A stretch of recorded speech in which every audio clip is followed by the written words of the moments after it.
ধৈর্যের এক অনন্য প্রতীক হজরত আইয়ুব আলাইহিসসালাম। মহান আল্লাহর একের পর এক কঠিন পরীক্ষার পরেও তিনি ধৈর্য হারাননি, বরং আল্লাহর উপর পূর্ণ আস্থা রেখেছিলেন।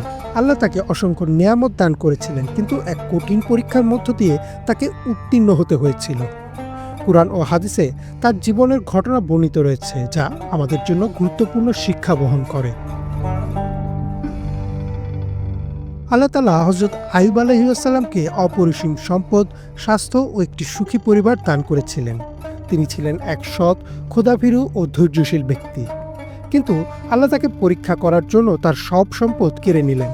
তার সন্তানরা মারা গেল এবং তিনি কঠিন এক রোগে আক্রান্ত হলেন। আল্লাহ কোরআনে বলেন, আমি অবশ্যই তোমাদের পরীক্ষা করব কিছুটা ভয়, ক্ষুধা এবং ধন সম্পদ, জীবন ও ফলফলাদির ক্ষতির মাধ্যমে। আর তুমি ধৈর্যশীলদের সুসংবাদ দাও। হযরত আইয়ুব আলাইহিসসালাম যখন কঠিন রোগে আক্রান্ত হলেন, তখন তার দেহ ক্ষত বিক্ষত হয়ে যায়, এমনকি মানুষ তার সংস্পর্শেও আসতে চাইত না। কিন্তু তিনি কখনো আল্লাহর প্রতি অভিযোগ করেননি বা হতাশ হননি। তিনি ধৈর্য ও কৃতজ্ঞতার সঙ্গে এই পরীক্ষা সহ্য করেছেন। অসংখ্য বছর কঠিন রোগ সহ্য করার পর তিনি আল্লাহর দরবারে অর্জি জানিয়ে বলেন, আমি বিপদে পড়েছি, আর তুমি সবচেয়ে দয়ালু, দয়াবান। আল্লাহ আইয়ুব আলাইহিসসালামের দোয়া কবুল করলেন এবং তাকে সুস্থতা দান করলেন।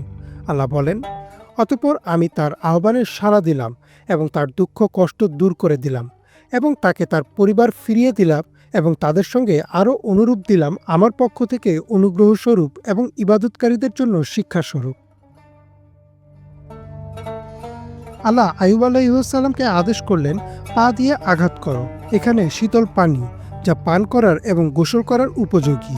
তিনি সেই পানি দিয়ে গোসল করেন এবং সম্পূর্ণ সুস্থ হয়ে ওঠেন। আল্লাহ তাকে তার হারানো সম্পদ ও পরিবারের সদস্যদের ফিরিয়ে দেন এবং আরও বেশি বরকত দান করেন।